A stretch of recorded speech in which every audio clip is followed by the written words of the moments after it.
এ আমার বাবা, তোমরা তো জানো না ওদের কত দাম। ওই যে ছোট্ট রিফাত নামের একটা সন্তান কওমি মাদ্রাসায় পড়ে, চিনেননি আপনারা? ভাইরাল হয়েছে যে ছোট্ট রিফাত। জাতীয় মাছের নাম বলছে কি? পাঙ্গাস।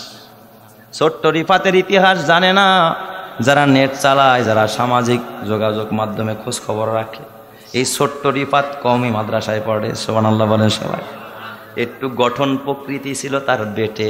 গঠন প্রকৃতি কি? একটু বেটে টাইপের ছোট্ট রিফাত। একটু রিফাত কথা বললে চিল্লায় বলে কেমন আছো? হ্যাঁ ভালো আছি। একটু চিৎকার মেরা চেঁচামেচি করে কি বলে? কথা বলে। দেখবেন প্রতিবন্ধী যারা থাকে তাদের কিছু কিছু গুণ আবার আল্লাহ তাআলা একটু বেশি দেয়। সুবহানাল্লাহ যেরকম সবাই। এক সাংবাদিক তারা প্রশ্ন করেছে, বলো জাতীয় মাছের নাম কি? কয় পাঙ্গাস।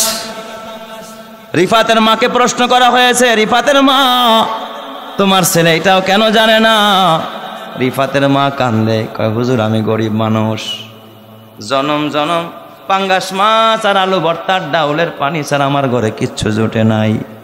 ইলিশ মাছ এত দামি, আমার সন্তানরে কোনোদিন আমি ইলিশ মাছ খাওয়াইতে পারি নাই।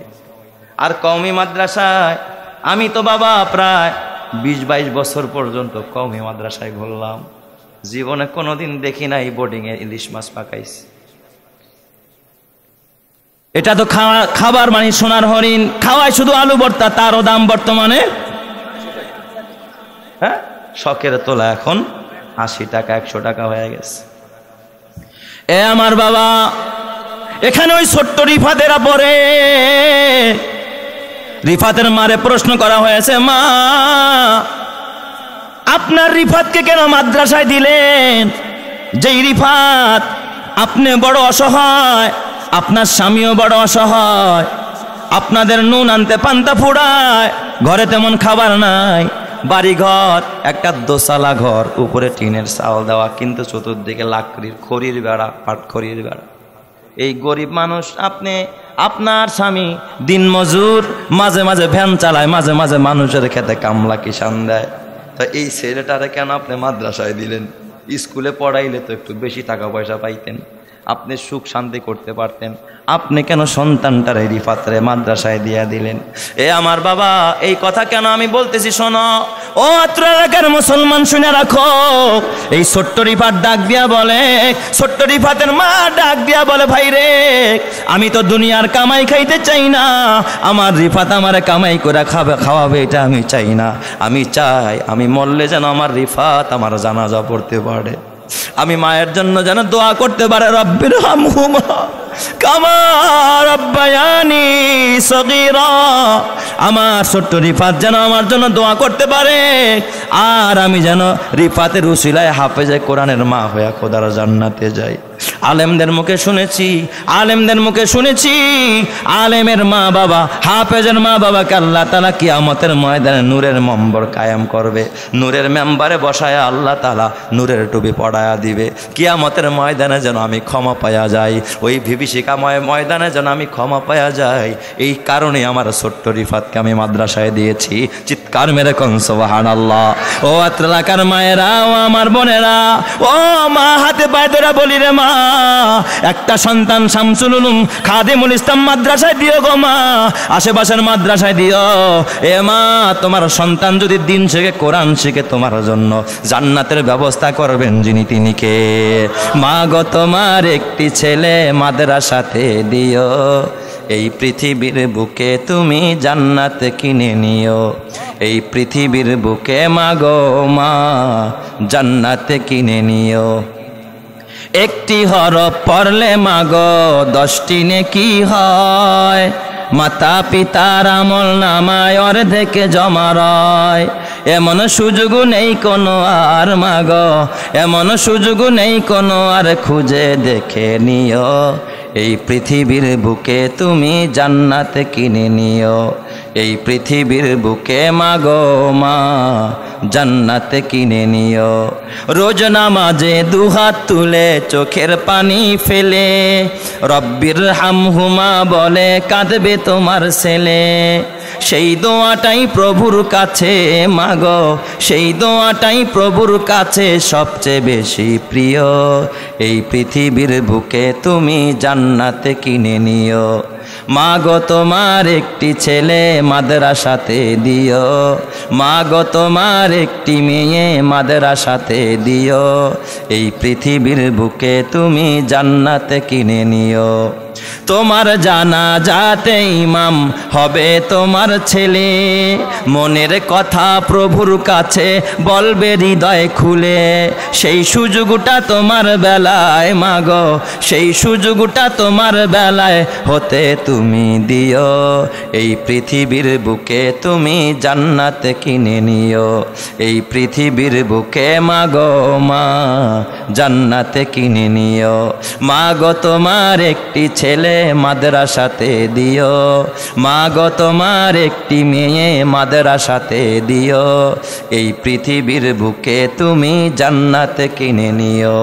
ও আমার বাবা, ও বুড়া বাবা, ও যুবক, ও ব্যবসায়ী, ও টাকাওয়ালা, বিদায়কালে একটা কথা বলতে চাই, যাওয়ার সময় একটু মাদ্রাসা ঘরটা একটু দেখা যায়, একটা নজর। মক্তবের বাচ্চা, ছোট ছোট 8-10 বছরের বাচ্চা, হেফজখানার বাচ্চারা কোরআন পড়ে, তোমার সন্তান সোপায় বৈশা বৈশা রিমোট ঘুরায়া টেলিভিশন দেখে আর পার উপরে পা তুইলা পা ঝুলায়, অথচ এই বাচ্চাগুলো ঠান্ডা ফ্লোরের মধ্যে বৈশা বৈশা কোরআন পড়ে। আবু বকর একটু সময় ফারাক করতে হবে, অবসর করা লাগবে। শুধু দোকানেই সময় দিলে হবে না। আবু বকর এখন কিছু সময় আমি মুহাম্মদুর রাসূলুল্লাহর পিছনেও দেওয়া লাগবে। সুবহানাল্লাহ। আমাদের সময়টা তো ওই জমির জন্য অক্ষ করা। এমন কিছু মানুষ আছে না নাই, সকালবেলা মাইনকা কাঁচা একটা দিয়া কাশি আর ঝাঁকা নিয়ে খেতে নামে, আল্লাহর নাম নিলে বেলা ডুবলে বাসায় ফিরে। তাহলে আর সময়টা অক্ষ করছে কার জন্য? জমিনের জন্য। কিছু ভাই আছে দেখবেন রাত্র 12টার পর দোকান বন্ধ কইরা ঘরে আসে, তারপর নামাজের খবর নাই, সকাল 8টা পর্যন্ত ঘুমায়া আবার গিয়া দোকানটা খোলে, একবার আল্লাহর নাম নাই, আবার আসে খায় আর দোকান চালায়। মনে হয় ওর জীবনটা আল্লাহ বানাইছে শুধু দোকানদারি করার জন্য। আমি ঠিক বললাম না বে ঠিক বললাম? আসলে কি দোকানদারির লেগে বানাইছে আল্লাহ? কিছু মানুষ আছে দেখবেন ওই সকালবেলায় কোথায় চলে যায়, ক্লাবে চলে যায়, ক্লাবে মনে হয় যেন আল্লাহ তাআলা ওরে ক্লাবে সময় কাটানোর জন্যই বানাইছে। আহার আফসোস লাগে, জমি তোর কাছে সময় পাইলো, ব্যবসা সময় পাইলো, ক্ষেত খামার সময় পাইলো, তোর মোবাইলও একটু সময় পাইলো, তোর ফেসবুকও সময় পাইলো, টিকটকেও সময় দিলি, কিন্তু আল্লাহর ঘর মসজিদে সময় দিলি না, আল্লাহর সময় দিলি না। তুই একটা কপাল পোড়া হতভাগা মুসলমান ছাড়া কিচ্ছু না। কথা ঠিক কিনা? একটা কপাল পোড়া মুসলমান। আপনাদের কি কষ্ট হইতেছে নাকি বাজান? হ্যাঁ, এ আমার বাবা আবু বকর সিদ্দিক, নবীজি ডাক দেখো, আবু বকর তুমি তো একজন সফল ব্যবসায়ী রে আবু বকর।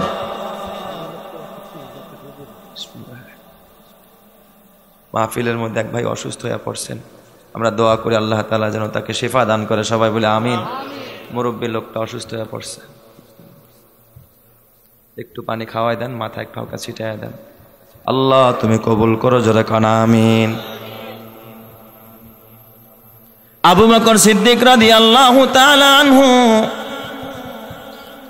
সিদ্দিক আকবর, আল্লাহর নবী রহমাতে আলম নবী ডাক ডাক, আবু বকর, ও আবু বকর তুমি একটা কাজ করো, কিছু কিছু সময় তুমি এখন আমার দরবারেও দিবা, দিন শিখতে সময় দিবা, কিছু সময় তুমি দিনের জন্য দিবা। হযরত আবু বকর সিদ্দিক রাদিয়াল্লাহু তাআলা আনহু প্রথমে সারাদিন 12 ঘন্টা যদি দোকান করতে, এখন 6 ঘন্টা দোকান করে, আর 6 ঘন্টা রহমতে আলম নবীর দরবারে পড়ে থাকে। সুবহানাল্লাহ। আগে যদি দোকান করতে কয় ঘন্টা? 12 ঘন্টা, এখন করে কয় ঘন্টা? আর 6 ঘন্টা কোথায় দেয়? নবীজির দরবারে দেয়। যত দিন যায় সময় নবীর দরবারে বাড়ায়া দেয়, দোকান খুলতে পারে না।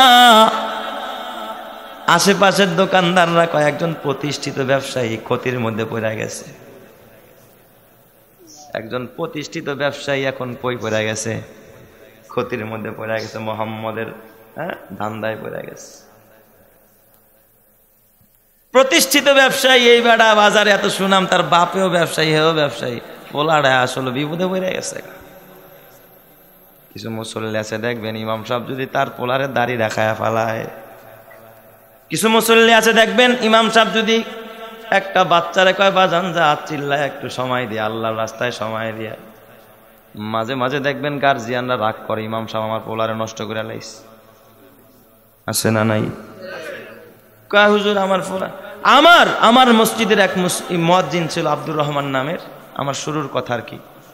তো অত্যন্ত আমলি মানুষ ছিল আব্দুর রহমান। ও এলাকার ইয়াং বয়সের ছেলেদের সাথে একটা খুব ভালো দহরম বহরম সম্পর্ক, ওদেরকে পড়াইতেন। তো এসএসসি পরীক্ষার্থী 3-4টা ছেলে দাঁড়িয়ে রেখে ফেলাইছে আর কি, এবং ওরা সিদ্ধান্ত নিয়েছে এসএসসি পরীক্ষা দিয়ে ওরা মাদ্রাসায় ভর্তি হয়ে যাবে। সুবহানাল্লাহ। একজনের মা ছিল একজন জেনারেল শিক্ষিত, সে তো বড় চেতা। একজনের মা বড় অসুস্থ, বাবা চেতা। সিদ্দিক আকবর নবীর দরবারে সময় দেয়, রহমতে আলম নবী দিন শিখানোর জন্য যখন আবু বকরের সময় দেয়, আবু বকর এখন ব্যবসায় ভালোভাবে সময় দিতে পারে না। আবু বকর এখন আর সময় দিতে পারে না। আবু বকর নবীর দরবারে সময় দেয়, এখন ওই আশেপাশের ব্যবসায়ীরা ডাক দিয়া কয়, এত বড় প্রতিষ্ঠিত ব্যবসায়ী এখন তো একটু ক্ষতির মধ্যে পড়ে গেছে। কিসের মধ্যে পড়ছে? ক্ষতির মধ্যে পড়ে গেছে। আগে 12 ঘন্টা দোকান করতে, এখন 6 ঘন্টা করতে পারে, বাকি 6 ঘন্টা এখন ওই কাটায় নিজেও জানে না, বড় ক্ষতির মধ্যে পড়ে গেছে। এ আমার বাবা, সামনে গিয়ে আবু বকর এখন মাঝে মাঝে 3 ঘন্টা দোকানে সময় দেয়, বাকি সময়টা রহমতে আলম নবীর দরবারে কাটায়। এ আমার বাবা, তোমরা তো জানো না, ও আমার যুবক ভাই, আমরা দোয়া করি আল্লাহ তাআলা যেন মুরব্বীরে সুস্থ করে দেয়। সবাই বলে আমিন, আরো জোরে বলি আমিন। এ যুবক, ও বুড়া বাবা, সবাই সমালোচনা করে, আরে আবু বকর তো ক্ষতিতে পড়ে গেছে, মুহাম্মদের ধান্দায় পড়ছে, এখন সব ভুলে গেছে। তো বলতেছিলাম, ওই ছেলের মা গার্জিয়ান আমার নাম্বার নিয়ে ফোন দিচ্ছে, হুজুর কি মুয়াজ্জিন ডাকছেন মসজিদে, আমার ফোলারে নষ্ট করে লাইছে। আমার এই বয়সের ফোলা এখন এই চাচা বানায় লাইছে। চাচা কি করছে আংটি? কয় ও দাড়ি রাখার কি এখন বয়স হয়েছে নাকি? পোলার এখনো কি হয় নাই, দাড়ি রাখার বয়স হয় না। সে ভাবছে যে পোলারে কই ফালাই দিছে, ক্ষতির মধ্যে ফালাই দিছে। আসলে ও ক্ষতির মধ্যে না লাভের মধ্যে। আরো জোরে কোন, ক্ষতির মধ্যে না লাভের মধ্যে। চিল্লার পর চিল্লা লাগায়, খালি আল্লাহর রাস্তায় সময় দেয়। কেউ দেখবেন মাহফিলে যায়, হালকা জিকিরে যায়। দেখবেন আল্লাহ ওয়ালাদের দরবারে যায়, ইমামের কাছে গিয়া বৈশা বৈশা সময় দেয়। কসম আল্লাহর, যেই মানুষগুলো এইভাবে করে আল্লাহর দরবারে সময় দেয়, আল্লাহর ঘরে সময় দেয়, এ আমার বাবা, এই দিনই দর্শে সময় দেয়, কসম আল্লাহর, এই মানুষগুলো ক্ষতির মধ্যে না। এই মানুষগুলো হলো আল্লাহর কাছে সবচাইতে দামি মানুষ। কথা ঠিক না ব্যাঠিক যারা কয়? ওরা সবাই কয় আবু বকর কোথায় পড়ে গেছে? ক্ষতির মধ্যে পড়ে গেছে। এক পর্যায়ে আবু বকর এখন দোকান বন্ধ রাখে, সপ্তাহে 1 দিন খোলে। সুবহানাল্লাহ কইবেন না? দোকান সপ্তাহে কয়দিন খোলে? 1 দিন। আমার মিরপুরের এক ডাক্তার সাহেব ছিলেন, ডাক্তার। এই ডাক্তার সাহেব মাঝখানে এতটা ভক্ত হয়েছে আমার, আমি পাগড়ি পরি, বাস ও পাগড়ি কিনছে। ডাক্তারি বাদ দেয়া সারাক্ষণ 24 ঘন্টা আমি যেখানে যাই, 10 মাইল দূরে আমার মাহফিল, সেখানেও দেখি চলে গেছে আল্লাহর বান্দা, সেখানেও মাহফিল হাজির হয়ে গেছে। কেমন এক রকমের আশেক বলা চলে আর কি। সুবহানাল্লাহ বলবে না সবাই? সবাই কয় আরে এই লোকটা কি করে, দোকান ভাড়া দিব কই থেকে, কেমনে কি করবো কই থেকে। একদিন আমি জিজ্ঞাসা, ভাই আপনি যে ঘোরেন তে লাভটা কি? হুজুর কয়েন, আমি যতক্ষণ দোকান খুলি, যতটুকু খুলি, ওরা সারাদিন খুলে যেই ব্যবসা করে, ওই সময়ের মধ্যে আল্লাহ আমার ওই ব্যবসা দিয়ে দেয়। দেওয়ার মালিক কে? আরো জোরে বলেন না, দেওয়ার মালিক কে? আবু বকর ক্ষতির মধ্যে পড়ে গেছে। এক পর্যায়ে ইসলামের মধ্যে যখন নতুন নতুন মানুষ কালিমা পড়ে, ওই সময় সে যখন ঘর হারা হয়, বাড়ি হারা হয়, খাবার দেয় না, মাও ঘরে জায়গা দেয় না, তাদের তো আশ্রয়ের একটা জায়গা লাগবে কি লাগবে না? তো নবীজি তো একা মানুষ, কই পাবে? তখন আবু বকর ওই দোকান থেকে কিছু মাল তারে দিয়া দেয়, নাও এই মাল নিয়ে তুমি খাও, সংসার চালাও। সুবহানাল্লাহ কোন সবাই? পয়সাও নেয় না, কি নেয় না, ওই যে 12 টাকার আলু কয় টাকায় বেচছে? আবু বকর দিয়া দেয়, নাও ভাই সহায় যাও, তুমি নিয়ে খাও, ঘরে যাওয়ার দরকার নাই। পয়সা নেয় না। এই করতে করতে দোকানের মাল সব শেষ। ইস, আমও গেছে, সালাও গেছে। সিদ্দিক আকবর এক পর্যায়ে এখন তার সংসার চলে না। আবু বকর পাশে এক হিন্দু লোকের দোকান, তার কাছে তার এই দোকানের পজিশনটাও বিক্রি করে দিছে। সুবহানাল্লাহ কোন সব টাকাটা পকেটে নিয়ে রাস্তা দিয়ে রওনা করছে। উমাইয়া হযরতে বেলাল যখন ইসলাম গ্রহণ করেছে, এমন নির্যাতন নিষ্ঠুর ওই বেলালের উপরে ওই নিষ্ঠুর উমাইয়া এতটা নির্যাতন করেছে, যতই নির্যাতন করে হযরতে বেলালের জবান দিয়া শুধুমাত্র একটাই আওয়াজ বের হইতো, আল্লাহু আহাদ। আল্লাহ কয়জন? আরো জোরে বলেন না, আল্লাহ কয়জন? আল্লাহু আহাদ, আল্লাহুস সামাদ। শুধুমাত্র বেলালের জবানে আহাদ আহাদ এই শব্দটাই বের হইতো। আবু বকর একদিন তারা বুঝাইছে, বেলাল তুমি জোরে বইল না, তাহলে উমাইয়া তোমার উপরে নির্যাতন আরো বাড়ায় দিবে। কিন্তু বেলাল কয়, এটা তো দ্বীনে হক, আমি কেন গোপনে গোপনে বলবো? সুবহানাল্লাহ বলেন সবাই। বেলাল তার জবান দিয়া শুধু আহাদ বলে। উমাইয়া কিন্তু পারত বেলালরে জবাই করে দিতে, কিন্তু বেলালরে জবাই করে না। উমাইয়া কিন্তু পারত বেলালরে শুলিতে চড়ায় মেরে ফেলতে, কিন্তু মারে না। দুকে দুকে শাস্তি কেন দেয়? কয় যাতে করে বেলালের মতো নতুন করে কেউ মুসলমান হইতে সাহস না পায়, ভয় দেখায় আর কি, যে দেখ বেলাল রে কেমনে শাস্তি দিই, তবে এমনি শাস্তি দিম যদি তোরা কি হস, মুসলমান হস। এই উমাইয়া হযরত বেলালকে এত শাস্তি দিত, এত শাস্তি, এমন কি যেই জবান দিয়া বেলাল আহাদ আহাদ বলে, তা বাবলা কাটা নিয়া বেলাল রে ধইরা হাত পাও বাইন্দা তারপরে জিব্বাটা ঠান্ডা বাইর কইরা ওই জায়গার জিব্বার মাঝখানে একটা বাবলা কাটা ঢুকাইয়া দিস, জিব্বা দিয়া যেন বেলাল আহাদ শব্দ বলতে না পারে। হযরতে বেলাল জমিনে গড়াগড়ি খায়, জবান দিয়ে কথা বলতে পারে না। হযরতে বেলাল আঙ্গুল দিয়া শুধুমাত্র আকাশের দিকে বুঝায় আহাদ আহাদ, বুঝাইতে যায়, ও উমাইয়া আর কত শাস্তি দিবি? হাত বানছস, পা বানছস, জবানটারে বন্ধ করছস, কিন্তু আমার অন্তরটারে তো বন্ধ করতে পারস নাই। আমার অন্তরের মধ্যে দুনিয়া নাই, আমার অন্তরের মধ্যে একজন যিনি, তিনি কে? আরো জোরে বলতে হবে, অন্তরে কে? আল্লাহ। ওই উমাইয়া এত নির্যাতন দিক হযরত আবু বকর সংসারে টাকা নাই, খাবার নাই, ওই টাকাটা পকেটে নিয়ে আবু বকর রওনা করছে বাসায় থেকে কিছু বাজার আনবে। প্রতিমধ্যে দেখে বেলালের এই হালাত। আবু বকর ডাক দিয়া কয়, উমাইয়া আর শাস্তি দিবি না, এই বেলাল তোর গোলাম, তুই তারে আজাদ করে দে, আমি তারে কিনতে চাই, তুই আমারে বল তোর গোলামের দাম কত? মূল্য যা আছে তার থেকে ডাবল চাইছে। আবু বকরের পকেটে দোকান বিক্রি করার যত টাকা ছিল সব টাকা দিয়া হযরতে বেলাল রে কোরায় করে বেলাল রে আজাদ করে দিছে। সুবহানাল্লাহ। এখন আবু বকরের বাজার করার পয়সাও পকেটে নাই। এই খবর সব জায়গায় ছড়ায় গেছে যে এখন আমও গেছে, সালাও গেছে। আবু বকর তো ক্ষতির মধ্যে পড়ে গেছে। মুহাম্মাদের উপর যারা ঈমান আনছে সবাই কোথায় আছে? ক্ষতির মধ্যে আছে। কারা কয়? কারা কয়? কাফেররা কয়। এরাই ওয়াজে বৈশা বৈশা কি লাভ, ঘুম মার দিতেছে খালি খালি। একদল আছে না, আমরা ভালো ঘরে বৈশা বৈশা টিকটক দেখতেছি। কি কোন যারা ঘরে আছে এরাও কি ঘুমায় গেছে? ঘুমায় নাই। কেউ টিকটক, কেউ সিনেমা, কেউ টেলিভিশন। ঠিক না ব্যাঠিক জোরে কন ভাই, সাউন্ড একটু বাড়াই দেন, কমায়েন না। হযরতে বেলাল, হযরতে আবু বকরের ব্যাপারে সব জায়গায় খবর ছড়ায় যায়, বেলালের ব্যাপারে খবর ছড়ায় যায়। কয় যারা ইসলাম গ্রহণ করেছে, ঈমান এনেছে, এরা সবাই ক্ষতির মধ্যে আছে। আল্লাহ পাক জিব্রাইলের ডাক দেয়া কয়, জিব্রাইল রে, না না না, তাড়াতাড়ি আমার বন্ধুর কাছে যা, এই মক্কার ভিতরে আমার বন্ধুর কানের গোড়ায় মুখটা লাগায় আমার বন্ধুরে জানায় দে, আমার আবু বকরেরা ক্ষতির মধ্যে নাই, আমার বেলালেরা ক্ষতির মধ্যে নাই, আমার আম্মারেরা ক্ষতির মধ্যে নাই, আমার সুমাইয়ারা ক্ষতির মধ্যে নাই, আমার ওই যে খাদিজা ক্ষতির মধ্যে মধ্যে নাই। আল্লাহ তাআলা জানায় দেয় ওয়াল আসর, এই সময়ের কসম, আমার আবু বকর দোকানে সময় দেয় না, তাতে কিছু আসে যায় না। আমার আবু বকর ক্ষতির মধ্যে না। কয় যারা 4 কর্মসূচি পালন করবে, 4 কাজ যারা করে এরা ক্ষতির মধ্যে না, এরা সারা যত মানুষ আছে সব ক্ষতির মধ্যে, সব ধ্বংসের মধ্যে, সব বিপদের মধ্যে। বলেন তো কথা কার? শুধুমাত্র 4 গুণ বিশিষ্ট মানুষ এই ক্ষতির মধ্যে নাই, এছাড়া সব মানুষ কোথায় আছে? ক্ষতির মধ্যে আছে। আল্লাহ তাআলা এই সূরা আসর নাজিল করে দিয়েছে। সুবহানাল্লাহ, জোরে কোন সবাই। সূরা আসর নাজিল করে আল্লাহ তাআলা আসরের কসম খায়, ওয়াল আসর, আসরের কসম, সময়ের কসম।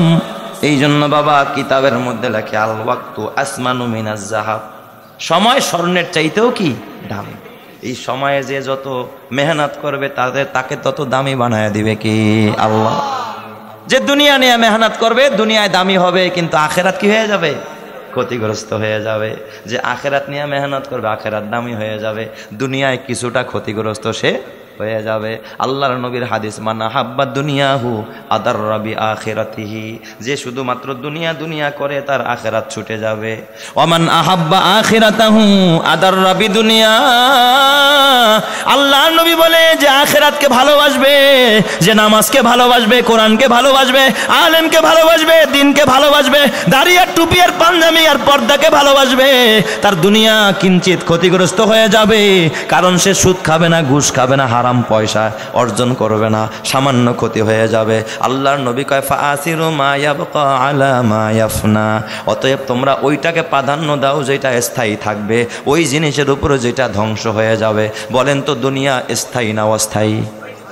আর জোরে কোন দুনিয়া কি অস্থায়ী? এই দুনিয়া থাকবে না, দুনিয়া ধ্বংস হয়ে যাবে। এ আমার বাবা, তোমার বাবায় গেল খালি হাত, দাদায় গেল খালি হাত, পরদাদায় গেল খালি হাত, তোমার মা গেল খালি হাত, তুমিও যাইবা খালি হাত। একটা নাকের ফুল কোনো মা নিয়ে কবরে যাইতে পারবে না, কানের দুল যাবে না, হাতের বালা যাবে না, গলার মালা যাবে না। ও আমার পর্দারের মা, মাগ ইন্ডিয়ান 3 পিসটাও তোর সঙ্গে যাবে না, যাবে শুধুমাত্র কাফনের কাপড়, যাবে শুধু তোর নেক আমল, যাবে শুধু তোর দান খয়রাত, যাবে শুধু তোর মাত্র ওই আখিরাতের পুঞ্জি। কথা ঠিক না বেঠিক? জোরে কর। এই জন্য আল্লাহ কয় ওয়াল আসর, সময়ের কসম। দেখেন না 1 মিনিট সময়ের কত দাম। এই জন্য ইমামে ফখরুদ্দিন রাজি রহমাতুল্লাহ আলাইহি, যিনি তাফসিরে কাবিরটা লিখেছেন, উনি বলে এই আসরের তাফসির করতে গিয়া, শোনো, এই আসরের তাফসির শিখছি আমি এক বরফ বিক্রেতার কাছ থেকে। সুবহানাল্লাহ বলবেন না সবাই? কয় আমি একদিন বাজারে গেছি, যাই দেখি এক বরফ বিক্রেতা, ওই যে আইস বরফ বিক্রি করে, বুঝুন না, মাছে যে বরফ দেয়, বরফ বিক্রেতা বলতেছে, এই কে আসো? ওই ব্যক্তির উপর দয়া করবা যার পুঞ্জি মুহূর্তেই শেষ হয়ে যাচ্ছে, যার পুঞ্জি মুহূর্তেই কি শেষ হয়ে যাচ্ছে। বলেন তো বাজার শেষ হয়ে যাবে, বাজার ভেঙে যাবে ভাব। এই সময় যদি বরফ বিক্রি না হয়, বরফ কি গলা বন্ধ হবে নাকি? বরফ তো গলেই যাচ্ছে, পুঞ্জি সহ শেষ হয়ে যাচ্ছে। ওই ব্যক্তি সব টাকা দিয়া বরফ কিনছে, এখন কেউ কিনতেছে না। বলেন তো এই বরফ কি আর আটকায় রাখা যাবে? গলে শেষ হয়ে যাবে। বরফ যদি গলে শেষ হয়, তোমার আর আমার হায়াত গলতেছে কি গলতেছে না? ঘরে বসলেও হায়াত গলে যাবে, এখানে আসছেন তো হায়াত গলে যাবে। ওসির চেয়ারে বসলেও হায়াত গলে যায়, চেয়ারম্যানের চেয়ারে বসলেও হায়াত গলে, ডিসির চেয়ারে বসলেও হায়াত গলে, আরে এসআই এর চেয়ারে বসলেও হায়াত গলে, এমপির চেয়ারে বসলেও হায়াত গলে, মন্ত্রীর চেয়ারে বসলেও হায়াত গলে। যেখানেই বসবা সেই জায়গায় এই হায়াতটা বরফের মতো গলতেই থাকবে। কথা ঠিক না বা ঠিক? যাবে কা আটকায় রাখার মতো কোনো সুযোগ নাই। কিন্তু দামি ওই মানুষ যে হায়াতটা রেখে লাগায়, কাজে লাগায়। এই জন্য নবী আমার এক হাদিসে কয়, আল কাইসু মান দানা নাফসাহু ওয়া আমিলা লিমা বাদাল মাউত। বুদ্ধিমান ওই মানুষ যেই মানুষটা তার এ বাবার নিজের পরিচয় জানে, আখেরাতের জন্য আমল করে। আমরা তো শুধু দুনিয়া দুনিয়া দুনিয়া দুনিয়া, আখেরাতকে ভুলেই গেছি। ঠিক না বেঠিক? জোরে কোন। এ আমার বাবা, ইমামে রাব্বানী ইমামে শাফি রহমাতুল্লাহ আলাইহি 4টা মাযহাবের ভিতর একটা অন্যতম মাযহাবের ইমাম, শাফি মাযহাবের ইমাম, ইমামে শাফি রহমাতুল্লাহ আলাইহি, উনি এই সূরা কাউসারের আসরের তাফসীর করতে গিয়ে ইমামে শাফি রহমাতুল্লাহ আলাইহি বলেন যে আল্লাহ তাআলা যদি কোরআনুল কারীমের মধ্যে এই সূরা আসর ছাড়া যদি আর কোনো সূরা নাজিল না করত, গোটা বিশ্ববাসীর জন্য, গোটা উম্মতের জন্য একটা সূরাই যথেষ্ট হয়ে যেত। সুবহানাল্লাহ। তার মানে এই সূরার মধ্যে এতটা বিষয়কে আল্লাহ তাআলা একত্রিত করে দিয়েছেন, পুরা কোরআনে যা আছে সূরা আসরে তা আছে। সুবহানাল্লাহ বলবেন না সবাই? তাফসীর করলেই বুঝবেন যে সূরা আসরের মধ্যে কেন এত কিছু আছে। পুরা কোরআনে যা আছে কোথায় আছে? সূরা আসরে তা আছে। এই জন্য সূরা আসরকে বলা হয় কোরআনের মেমোরি কার্ড। সুবহানাল্লাহ বলেন সবাই। কোরআনের মেমোরি কার্ড। একটা মেমোরি কার্ডের মধ্যে মানুষ অনেক কিছু ঢুকায়া রাখে, পুরা কোরআনে যা আছে সব কোথায় আছে? সূরা আসরের মধ্যে আছে। এ আমার বাবা, রহমতে আলম নবী বলেন সাহাবায়ে কেরামের হালাত এই সূরা আসর নাজিল হওয়ার পর যত জায়গায় সাহাবায়ে কেরাম যেতেন, এক ভাই আরেক ভাইয়ের সাথে যখন সাক্ষাৎ করতেন, এক ভাই আরেক ভাইকে সূরা আসরটা তেলাওয়াত না কইরা তার কাছ থেকে কখনো বিচ্ছেদ দূরে সরতেন না। সুবহানাল্লাহ। এক ভাই আরেক ভাইরে শুনাইতেন ওয়াল আসর ইন্নাল ইনসানা লাফি খুসর ইল্লাল্লাযীনা আমানু ওয়া আমিলুস সলিহাত ওয়া তাওয়াসাউ বিল হক ওয়া তাওয়াসাউ বিস সবর। একজন আরেকজনকে সূরা আসর শুনাইতেন, তার মানে পুরা কোরআনটাই যেন শুনায়া দিতেন। সুবহানাল্লাহ যেরকম সবাই। কারণ সূরা আসর শোনানো মানে কি? পুরা কোরআন শোনানো। এই জন্য একজন আরেকজনকে আসরটা না শোনায় কখনো আলাদা হতেন না। আমিও কিন্তু আজকে এই সূরার তাফসিরে করতাম না, কসম দিয়া বলি। এই মাদ্রাসার একজন শিক্ষক মঞ্চে আসেননি, হুজুর আসেন নাই, আমার পাশে বসা, তিনি আমারে এই বিষয়টা আমারে স্মরণ করায় দিচ্ছে। হুজুর সমস্যা নাই, সময় তো সারা রাইতে তো বাকি আছে, সময় বড় দামি, অতএব আপনি যত আটকায় রাখবেন এই মানুষগুলো দামি হয়ে যাবে। সুবহানাল্লাহ বলেন। আমি কইতে এত সময়ের গুরুত্ব নিয়ে এই কথা বলা দরকার, ঠিক না? আল্লাহ এই সময়ের গুরুত্ব বোঝার তৌফিক আমাদের সবাইকে দান করো। সবাই বলি আমিন। আরো জোরে বলি আমিন। সময় অত্যন্ত দামি, এই সময়কে কাজে লাগাইতে হবে। এই জন্য আল্লাহর নবী এক হাদিসে বলছে ইগতানিম খামসান ক্বাবলা খামসিন, পাঁচটা জিনিস আসার আগে পাঁচটা জিনিসের কি করো? কদর করো। আল্লাহর নবী বলছে হায়াতাকা ক্বাবলা মাউতিক, মৌত আসার আগে হায়াতের কি করো? কদর করো। আমরা কিন্তু হায়াতের কদর করি না।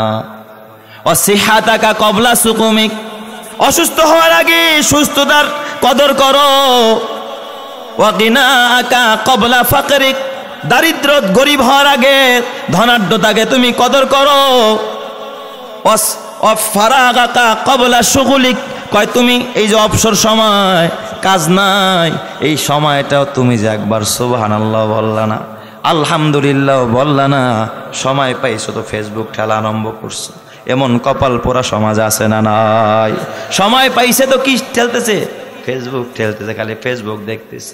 সময় পাইছে তো বাবা গুনার মধ্যে কাটায় দিতেছে। কসম আল্লাহর, যেই জাতি যত গুনাহ বেশি করবে, যেই জাতি যত সময়কে অপচয় করবে, সময়ের মধ্যে যেই জাতি ফালতু কাজ করবে, ওই জাতির প্রতি আযাব আর গজব পাঠায়া দিবেন কে? আল্লাহ। এ আমার বাবা, তবে তিলকাল আইয়ামু নুদাবিলুহা বাইনান নাস, সময় কিন্তু কখনো একরকম যায় না। মানের তরিকা, আমার নবীজি এই 11টা বিয়ে করছেন, কয়টা ড্যাকসেট বাজাইছেন? ফাতেমারে বিয়ে দিয়েছেন, কয়দিন গায়ে হলুদ করছেন? আমাদের মুসলমান তার মেয়ের বিয়েতে গায়ে হলুদ ছাড়া কোনো অনুষ্ঠানই হয় না। তাহলে বলেন আপনার ভিতরে কি 16 আনা ঈমান আসেনি? ব্যবসা করে ইহুদিদের তরিকায়, আছে না নাই? সুদ খায়, বলেন তো সুদ খাওয়া কি মুসলমানের কাজ না বেঈমানের কাজ? ঘুষ খায়, ঘুষ খাওয়া কি মুসলমানের কাজ না বেঈমানের কাজ? এ আমার পর্দারের মা, মাগো মা, বেপর্দায় চলা ইমানদার নারীর কাজ না।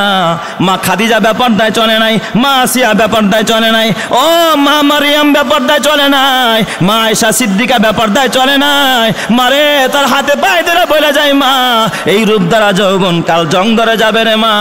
নাকের ফুল থাকবে না, কানের দুল থাকবে না, গলার মালা থাকবে না, হাতের বালা থাকবে না মা, একেবারে খালি হাতে কবরে যেতে হবে রে মা। তাইলে কেন বেপর্দায় চলো গো মা? আমার সোনার মা বোনেরা শোনো দিয়া মন, নারী হয়ে জন্ম তোমার পর্দা প্রয়োজন। পর্দা হলো দিনের বিধান মেনে চলো, তাই পর্দা সারা আজ নারী হচ্ছে অপমান। কথা ঠিক না ব্যাঠিক জোরে কন? এই জন্য আমার মা, পর্দা করে চলো মা। ও মা, 5 ওয়াক্ত নামাজ পড়ো, রমজানের রোজা রাখো, স্বামীর খেদমত করো, পর্দা করে চলো, আল্লাহ তোমার জন্য 8টা জান্নাতের দুয়ার খুলে দিবে। সুবহানাল্লাহ। দিবে কি দিবে না? তাহলে ইল্লাল্লাযীনা আমানু, তার মানে একবার ঈমান আনলেই তো হইল, তাই না? না, ঈমানের উপর অটল থাকতে হবে। ইন্নাল্লাযীনা ক্বালু রাব্বুনাল্লাহ সুম্মা ইসতাকামু, ঈমানের উপর অটল থাকার দরকার আছে না নাই? অনেক আছে সকালে মুমিন, বিকেল বেলা বেঈমান। বিকেল বেলা কি বেঈমান। এমন ঈমানদারের সংখ্যা কম না বেশি? ঘরে থাকলে মুমিন, মসজিদে গেলে মুমিন, ক্লাবে গেলে বেঈমান। ক্লাবে গেলে কি ভাই, কুত্তার বাচ্চা আলেমগুলোর লিগাই সব সমস্যা আছে না নাই? ক্লাবে গিয়া কি হয়ে গেছে? বেঈমান হয়ে গেছে। কসম আল্লাহর হাতে পায়ে ধরে বলা যায়, বাবা এই ঈমান নিয়ে জান্নাতে যাইতে পারবা না। আলোতে আধারে, ওপেনে গোপনে, এই বাবা প্রকাশ্যে, তারপরে বাবা রাতে দিনে, সর্ব অবস্থায় যিনি ঈমানের উপর অটল থাকবে ওই মানুষ কখনো ক্ষতির মধ্যে পড়বে না। কারণ ওই মানুষের গার্জিয়ান একজন, যিনি তিনি কে? যালিকা বিআন্নাল্লাহা মাওলাল্লাযীনা আমানু ওয়া আন্নাল কাফিরিনা লা মাওলা লাহুম। এমন ঈমানদারের বেলায় আল্লাহ কে আমি ওর গার্জিয়ান হয়ে যাবো। সুবহানাল্লাহ। যে সব সময় মুমিন থাকে তার গার্জিয়ান কে? আল্লাহ। আর এই মুমিনকে আল্লাহ 2 নম্বর আরেকটা পুরস্কার দেয়, ইন্নাল্লাযীনা আমানু ওয়া আমিলুস সালিহাত সায়াজআলু লাহুমুর রহমানু উদ্দা।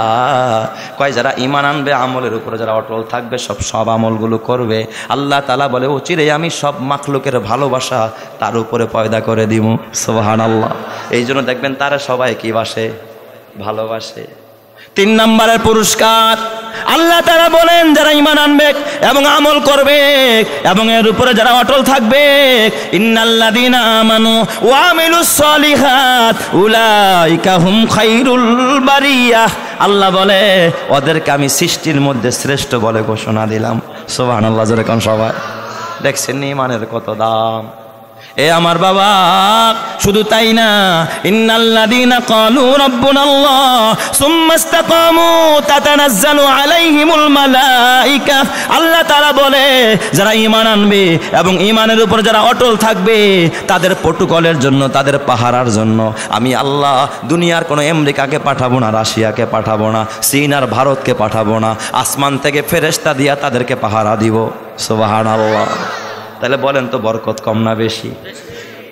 আল্লাহ তাআলা অন্যত্র বলে আরো পুরস্কার ঈমানদারের, ওয়ালা তাহিনু ওয়ালা তাহজানু ওয়া আনতুমুল আ'লাউন ইন কুনতুম মুমিনিন।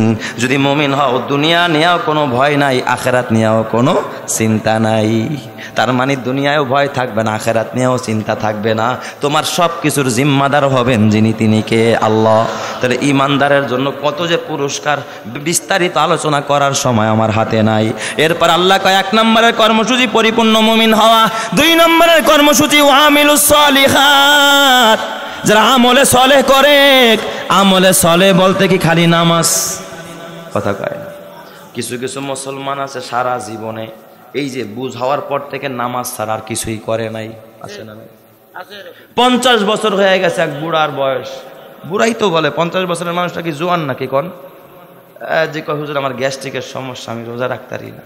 কয় বছর ধরে? কয় হুজুর ছোটবেলায় তো ভয়ে রাখি নাই। ছোটবেলায় বলতে কয় হুজুর ওই বিয়ে শাদী করার আগ পর্যন্ত কোনো রোজা টোজা রাখি নাই।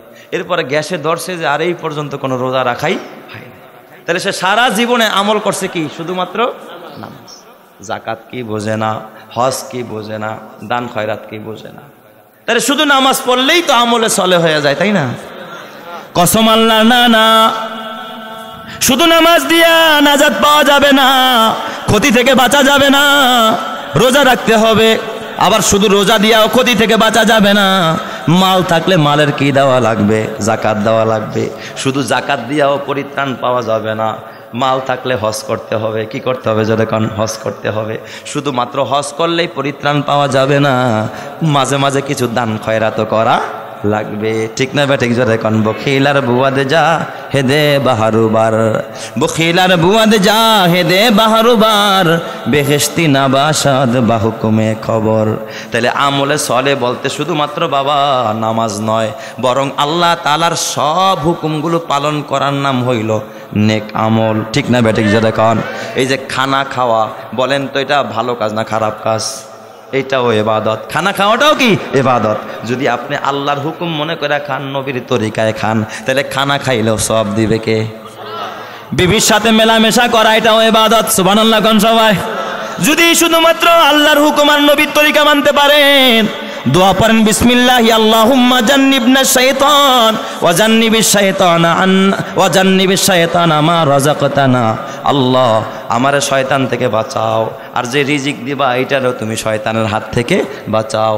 দোয়া পড়া যদি তারপরে আল্লাহর হুকুম মাইনা বিবির সাথে মেলামেশা করো, এটাও ইবাদতের খাতায় উঠা যাবে, জোরে কোন সুবহানাল্লাহ। সব কিছু ইবাদত হবে যদি আল্লাহর হুকুম আর নবীর তরিকা থাকে, ঠিক না বেঠিক জোরে কোন? আর নবীর তরিকা আল্লাহর হুকুম না থাকলে ইবাদত না, গুনাহ হয়ে যাবে। এই জন্য সব নেক আমল করা দরকার। এই যে কোরআন শোনা, কোরআন পড়া, এমন কপাল পোড়া আছে জীবনে একদিনও কোরআন পড়ে না। উতলু মা উহিয়া ইলাইকা মিনাল কিতাব ওয়া আকিমিস সালাহ। আল্লাহ কিন্তু আগে নামাজ পড়তে কয় না, আগে কি করতে কইছে? উতলু, আগে তেলাওয়াত করো। নবীর উপরে কিন্তু আল্লাহ সর্বপ্রথম কয় নাই নবী আপনি নামাজ পড়েন, যাকাত দেন, হজ করেন। আল্লাহ নবীরে প্রথম কইছে, প্রথম ওহী ইকরা, নবী আপনি পড়েন। সুবহানাল্লাহ কোন সবাই? অথচ এমনও মুসলমান আছে সারা জিন্দেগিতে একদিন কি পড়ে না? কোরআন পড়ে। কয় হুজুর আমি মাদ্রাসায় পড়ি নাই, কোরআন কেমনে পড়ব? বিসমিল্লাহ তো কোরআন, কথা কয় না। সূরা ফাতিহাও কি কোরআন, সূরা ইখলাসটাও কোরআন। কেউ যদি বাবা 3 বার সূরা ইখলাস পড়ে, কুল হুয়াল্লাহু আহাদ আল্লাহুস সামাদ লাম ইয়ালিদ ওয়া লাম ইউলাদ ওয়া লাম ইয়াকুল লাহু কুফুয়ান আহাদ, 3 বার পড়লে 1 খতমের সওয়াব আমলনামায় আল্লাহ দিয়া দিবে। সুবহানাল্লাহ। এমন বলেন তো আপনি কি 3 বার জীবনে পড়ছেন এই পর্যন্ত? আলহামদুলিল্লাহ, যে পড়ছেন তার ব্যাপারে আলহামদুলিল্লাহ, যারা পড়েন নাই তারা সতর্ক হয়ে যান, কথা ঠিক কিনা? এ আমার বাবা হাতে পায়ে ধরে বলা যায় ইল্লাল্লাযীনা আমানু ওয়া আমিলুস সলিহাত। তবে এই 4টা কর্মসূচির মধ্যে 2টা হলো ব্যক্তিগত আর 2টা হলো সমষ্টিগত। সুবহানাল্লাহ কোন সবাই? এই 4 কর্মসূচির মধ্যে 2টা কর্মসূচি হলো ব্যক্তিগত। ঈমান আনা এটা কি সমষ্টিগত না ব্যক্তিগত? আমার ঈমান হলো আমার, ঠিক না বেঠিক? আপনার ঈমান আপনার, ছেলের ঈমান ছেলের, মেয়ের ঈমান মেয়ের, এটা ব্যক্তিগত। ওয়া আমিলুস সলিহাত, ইবাদতটাও কি ব্যক্তিগত। আমার নামাজ আমার, ছেলের নামাজ ছেলের, ছেলেরটা আমার উপকার আসবে না, আমারটাও ছেলের উপকার আসবে না। আর শেষের 2টা হলো সমষ্টিগত। ওয়াতাওয়াসাউ বিল হক, এবং হকের প্রতি মানুষকে আহ্বান করতে হবে, উপদেশ দিতে হবে। হক বলতে কি বোঝায়? এই প্রথম 2টা বোঝায়। তার মানে ঈমান এবং আমলে সালেহ। তার মানে নিজেও ঈমান আনবা, মানুষকে ঈমানের দাওয়াত দিবা, নিজেও আমলে সালেহ করবা, মানুষকেও আমলে সালেহের প্রতি দাওয়াত দিবা। সুবহানাল্লাহ বলবেন না সবাই? খালি একা একা ইবাদত করলে জান্নাতে যাওয়া যাবে না। ওই যে দেখেন না দাউদ নবীর ঘটনা, দাউদ আলাইহিস সালাম তার কওমের ব্যাপারে। দাউদ নবী শনিবার যখন মাছ শিকার করতে নিষেধ করলেন, আল্লাহর কোরআন বলে ওয়ালাকাদ আলিমতুমুল্লাযীনা আতাদাউ। এ আমার বাবা, আল্লাহর কোরআন বলে যারা শনিবারের ব্যাপারে বাড়াবাড়ি করেছে তাদের ঘটনা তোমরা জানো। দাউদ নবী বলছেন এই দিন শনিবার দিন ইহুদিরা ইবাদত করে, তোমরা মাছ শিকার করবা না। কিন্তু ওরা চক্রান্ত করে করছে কি, মাছ নদীর পাড়ে আসলে আটকায় রাখতো, ধরতো না, রবিবারে গিয়া মাছ ধরতো। এই যে বাটপাড়িটা যে ওরা করতো আল্লাহ জানে কি জানে না। এই বাটপাড়ি করার কারণে আল্লাহ তাআলা বলেছেন কুনু কিরাদাতান খাসিন, তোমরা সবাই কি হয়ে যাও? ক্ষতিগ্রস্ত বানর হয়ে যাও। খালি যারা মাছ শিকার করছে এরাই বানর হয়েছে নাকি? তাফসীরের কিতাবে লেখে বাবা 70,000 মানুষকে আল্লাহ বানর বানায়া দেয়। যারা মাছ ধরছে ওরাই শুধু বানর হয়েছে তা না, যারা এই দৃশ্য দেখছে কিন্তু তাদেরকে বাধা দেয় নাই। দৃশ্য দেখছে কিন্তু কি দেয় নাই? বাধা দেয় নাই। এই ক্ষতির মধ্যে তারাও পড়ে গেছে, আল্লাহ ওদেরকেও বানর বানায়া দিছে। বর্তমানে যারা মদ খায়, মদের ব্যবসা করে, চুরি করে, ডাকাতি করে, অন্যায় করে, জুলুম করে, ব্যভিচার করে, এদেরকে আপনি চেনেন জানেন কিন্তু বাধা দেন না। ওয়াতাওয়াসাউ বিল হক, ভালো পথে ডাকেন না, খারাপ পথ থেকে ফিরাইয়াও রাখেন না। তাহলে আযাব আসলে তারাই গ্রেপ্তার হবে না, বরং আপনাকেও গ্রেপ্তার করবে। কথা ঠিক কিনা? ওয়াতাওয়াসাউ বিল হক, একে অপরকে ঈমানের দাওয়াত দিবে, একে অপরকে আমলের দাওয়াত দিবে। ওয়াতাওয়াসাউ বিস সবর, এবং একে অপরকে ধৈর্য ধারণ করার উপদেশ দিবে। সবর করতে হবে, কারণ দাওয়াত দিতে গেলে বিপদ আছে না নাই? আরো জোরে কোন কোরআনের কথা বলতে গেলে বিপদ আছে না নাই? আর বিপদ আসলে সবর করার বিকল্প নাই। এ মুসলমান, যেটা তোমরা দেখেছো, এই সিরিয়ার মানুষেরা সবর করেছে 14-15 বছর পর্যন্ত। তাদের ইতিহাস রক্তের ইতিহাস, নির্যাতনের ইতিহাস। সবর করার বরকতে, ধৈর্য ধরার বরকতে আল্লাহ তাদেরকে বিজয় দিয়া দিছে। যেই বিজয় আল্লাহ তাআলা আমাদেরকেও দিয়েছে। কথা ঠিক না ব্যাঠিক? যাদের কর। এই জন্য সূরা আসরের উপরে আমাদের আমল করার দরকার আছে না নাই? এই সবাই বলেন, দরকার আছে না নাই? সময়ের গুরুত্ব দেওয়ার দরকার আছে না নাই? এ আমার বাবা, আমি বিদায়কালে তোমার কাছ থেকে একটা কথা বলে যাই, শুধুমাত্র নিজে বাবা আমল করলেই হবে না। ওয়াতাওয়াসাউ বিল হক, সন্তানকেও কিন্তু হকের পথে ডাকতে হবে। কেমনে ডাকবেন? সন্তানরে দিয়ে দিছেন কেজিতে, হইব একটা পাজি। কেজিতে গিয়া তো পাজি হওয়া ছাড়া কোনো রাস্তা নাই। বেজার হয়েন না কেজির কোনো লোক থাকলে এখানে। এ আমার বাবা, খালি শিখায় টুয়েঙ্কেল টুয়েঙ্কেল, কি যে কবিতা শুরু হয়েছে আসেন। হাট্টিমা টিম টিম, তারা মাঠে পারে ডিম, তাদের খাড়া 2টি শিং। এরপর কয়, ওই দেখা যায় তাল গাছ, ওই আমাদের গা, ওইখানেতে বাস করে কানা বগির সা। ও বগি তুই খাস কি পান্তা, বাচ্চাস কি পান্তা, আমি খাই না, পুঁটি মাছ পাই না, একটা যদি পাই অমনি ধরা গাপুস গুপুস খাই। এই যে গাপুস গুপুস খাওয়া শিখাইছে। এবার শিখায় কি? কয় সরে অতে অজগর আছে না? আনেন বই, আনেন দেখেন। সরে অতে কি? অজগর। সরে হাতে আপা, সরে হাতে আপা। এই জন্য পোলার চরিত্র হয়েছে কার মতো? অজগরের মতো। প্রথমে গিয়া বিসমিল্লাতে প্রেম করে আপার লগে, কারণ ওই যে সরে হাতে কি শিখছে? আপা শিখছে। রস্যইতে শিখছে ইঁদুর, এই জন্য প্রথমেই মেম্বার হলে গম চুরি করে। আপনার এলাকার কথা কই না, আমি আমার এলাকার কথা কইতেছি আর কি। ইঁদুর শিক্ষা কি শিখছে? গম চুরি করা শিখছে। ইঁদুরে কি চুরি করে? গম চুরি করে। এ আমার বাবা, রিলিফের চাল চুরি করে। দীর্ঘইতে ইগল, এই জন্য ইগলের মতো চরিত্র। এরপরে কেজির বইতে পড়ানো হয় এতে আপেল। এতে কি? আপেল। আপেল খাওয়া শিখছে। বিতে বল, বল খেলা শিখছে। সিতে ক্যাট, এই ক্যাট থেকে ক্রিকেট, এই জন্য ক্রিকেট খেলা শিখছে। ডিতে ডগ, ডগ অর্থ কুত্তা। ডগ অর্থ কি? কুত্তা। বলো আরে কুত্তা শিখাইছে, এখন তো সারা রাত বাচ্চা মানুষ তো ভুললে যায়। আম্মু ডিতে কি? কয় বাবা ডিতে ডগ। ডগ কি মা? কয় ওই যে কুত্তা দেখাস না, ডগ অর্থ কুত্তা। এই জন্য পোলাটা যখন একটু বড় হয়, 10 বছরের হয়, ডাইন বাম দেখে মারে আর বাবারে বিসমিল্লাতেই কুত্তার বাচ্চা বইলা গালি দেয়। কথা কয় না? মা আর বাবা কয়, কিরে আমারে কুত্তার বাচ্চা বললি কেন? ছেলে ডাক দিয়া কয়, আম্মু তুমি আমারে ডিতে ডগ শিখাইছো। অথচ বাবা এই মাদ্রাসায় যদি দিতা, এই শামসুল উলুম মাদ্রাসায় যদি তোমার সন্তান পড়তো, তোমার সন্তানরে শেখানো হইতো বাবা সরে হাতে অজু, অজগর না পড়া অজু শিখানো হইতো। সরে হাতে আপার লাগে পরিচয় না করাইয়া আল্লাহর সাথে পরিচয় করানো হইতো। রস্যইতে ইঁদুর না পড়ায়া ইসলামের শিক্ষা দেওয়া হইতো। দীর্ঘইতে ইগল না পড়া ইমানের শিক্ষা দিত। কথা ঠিক কিনা যারা কর? এ আমার বাবা, আলিফেতে আল্লাহ, বাতে বাইতুল্লাহ, তাতে তামারুন, সাতে সাওয়াবুন, জিমে জাবালুন।